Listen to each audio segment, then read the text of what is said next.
고린도후서 7장 2절에서 7절까지의 말씀입니다. 마음으로 우리를 영접하라. 우리는 아무에게도 불의를 행하지 않고 아무에게도 해롭게 하지 않고 아무에게서도 속여 빼앗은 일이 없노라. 내가 이 말을 하는 것은 너희를 정죄하려고 하는 것이 아니라 내가 이전에 말하였거니와 너희가 우리 마음에 있어 함께 죽고 함께 살게 하고자 함이라. 나는 너희를 향하여 담대한 것도 많고 너희를 위하여 자랑하는 것도 많으니 내가 우리의 모든 환난 가운데서도 위로가 가득하고 기쁨이 넘치는도다. 우리가 마게도냐에 이르렀을 때에도 우리 육체가 편하지 못하였고 사방으로 환난을 당하여 밖으로는 다툼이요 안으로는 두려움이었노라. 그러나 낙심한 자들을 위로하신 하나님이 디도가 오므로 우리를 위로하셨으니 그가 온 것뿐 아니요 오직 그가 너희에게서 받은 그 위로로 위로하고 너희의 사모함과 애통함과 나를 위하여 열심 있는 것을 우리에게 보고함으로 나를 더욱 기쁘게 하였느니라. 오늘 주신 말씀 고린도후서 7장 2절에서 7절까지의 말씀을 통해서 미성숙한 성도로 인해서 시험 들려고 할 때, 미성숙한 성도로 인해서 시험 들려고 할 때라는 제목으로 주님 주시는 은혜를 함께 나누도록 하겠습니다. 바울은 고린도 교회의 문제와 더불어 자신에 대한 오해와 비방을 바로잡고자 끊임없이 기도하면서 그들에게 권면했습니다. 그러나 오늘 말씀을 보면 사도 바울이 이렇게 기도하고 또 권면할 수 있는 그런 여유로운 상황이 아니었음을 알 수가 있습니다. 2절에서 보듯이 그들은 바울을 영접하지 않았고 오히려 비방하고 심지어 속여 빼앗은 일까지 있었다고 말씀하고 있습니다.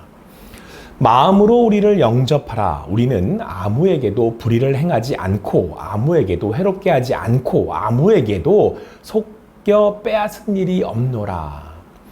오히려 속여 빼앗은 일이 없노라 라고 말하는 건 우리는 이렇게 한 적이 없잖아 이런 말입니다. 그런데 너희는 지금 그렇게 하고 있다. 아무에게도 강조하고 있는 것입니다. 그렇다고 한다면 이건 대단히 마음이 상하고 화가 날 일입니다. 바울의 일행들은 그런 적이 없음에도 불구하고 지금 고린도 교인들은 바울과 또 일행들에 대해서 영접하지도 또 때로는 불의를 행하기도 하고 해롭게 하고 속여 빼앗은 일까지 하고 있기 때문에 그렇습니다. 오늘 본문 3절에서 바울의 가르침과 훈계가 그들에게 마음을 돌리도록 하는 이유가 되었다고 말씀하고 있습니다. 이처럼 고린도 교회는 바울을 향해서 오해하고 비방하고 틀어진 마음이 있었던 것입니다. 그래서 바울은 그들에게 정죄하려고 한 것이 아님을 재차 강조하고 있습니다. 3절 말씀, 내가 이 말을 하는 것은 너희를 정죄하려고 하는 것이 아니라 내가 이전에 말하였거니와 너희가 우리 마음에 있어 함께 죽고 함께 살게 하고자 함이라.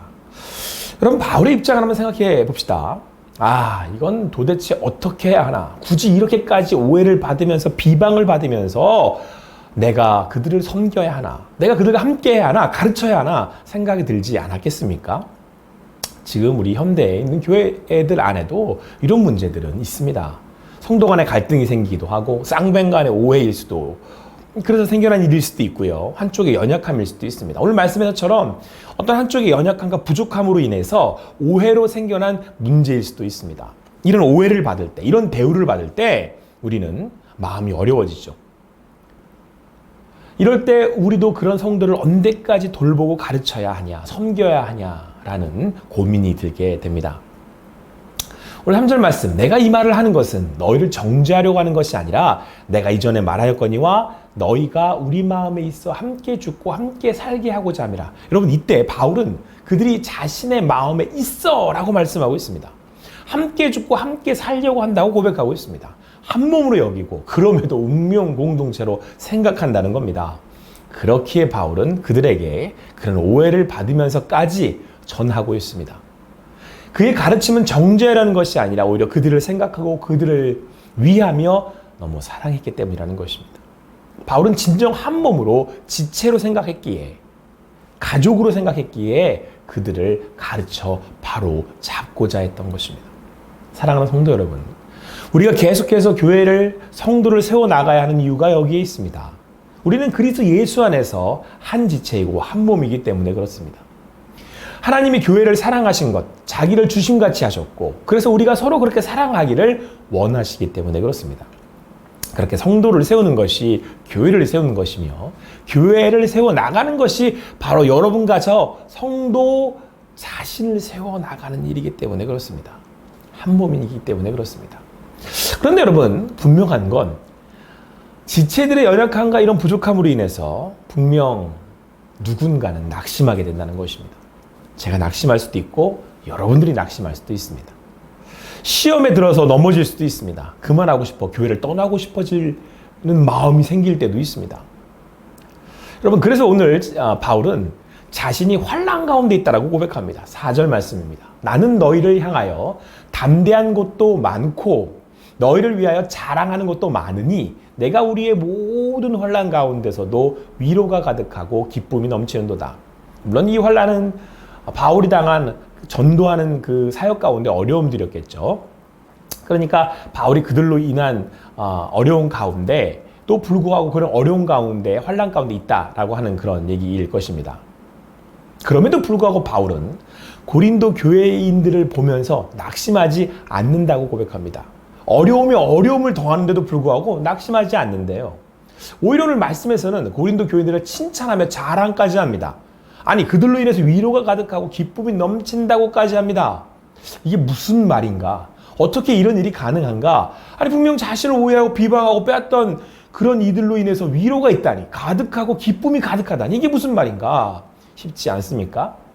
5절 말씀에 이렇게 말씀하고 있습니다. 우리가 마게도냐에 이르렀을 때에도 우리 육체가 편하지 못하였고 사방으로 환난을 당하여 밖으로는 다툼이요 안으로는 두려움이었노라. 바울은 이어지는 말씀에서 마게도냐에서 겪었던 일들을 회고합니다. 앞서서 언급한 고난에 대해서 말하고 있습니다.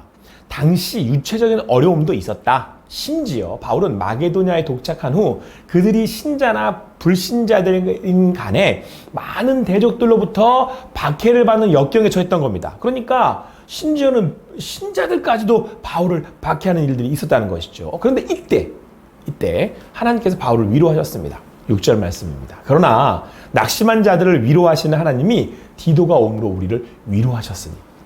그때 디도가 바울에게로 왔습니다. 물론 디도가 와서 바울과 그 일행들이 위로를 받았고 기뻤을 것입니다. 그런데 오늘 이어진 7절 말씀에 이렇게 말씀하고 있습니다. 그가 온 것뿐 아니요 오직 그가 너희에게서 받은 그 위로하고 너희의 사모함과 애통함과 나를 위하여 열심 있는 것을 우리에게 보고함으로 나를 더욱 기쁘게 하였느니라. 그가 온 것뿐 아니라 다른 이유가 있다는 거죠. 디도가 보고를 하기를 고린도 교회 성도들이 디도를 환영하고 위로했다는 겁니다. 아니, 언제 고린도 교회 성도들이 이렇게 성숙했단 말인가? 아니, 사모함으로 맞이하고 바울과 동역자들의 애통함에 함께하며 바울을 향해 열심을 다하고 있다라고 보고를 하고 있습니다. 이때 바울이 너무 기쁜 거예요. 위로를 받은 겁니다. 언제 나서 자라서 그럴까 싶었는데 그들이 성숙한 성도의 모습들을 보여주고 있었기 때문에 그렇습니다. 물론 바울이 일부 성도들의 이런 연약함으로 인해서